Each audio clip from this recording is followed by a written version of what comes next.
আসসালামু আলাইকুম। আইজে টেস্টি ফুডে আপনাকে স্বাগতম।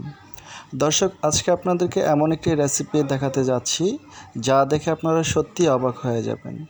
আজকের রেসিপিটা হচ্ছে অল্প সময়ের মধ্যে ঘরের মধ্যে রেস্টুরেন্ট স্টাইলে কীভাবে সুস্বাদু নুডলস তৈরি করতে হয়। তো দর্শক, অবশ্যই এই ভিডিওটি না টেনে দেখবেন। আর যদি আমাদের এই ভিডিওটি আপনার ভালো লেগে থাকে, অবশ্যই আমাদের চ্যানেলটি সাবস্ক্রাইব করে পাশে থাকা বেল আইকনে ক্লিক করে দেবেন।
দর্শক, ধৈর্য নিয়ে রেসিপিটি এতক্ষণ দেখার জন্য আপনাকে অসংখ্য ধন্যবাদ। আর যদি এই রেসিপিটা আপনার ভালো লেগে থাকে, অবশ্যই বাসায় ট্রাই করবেন।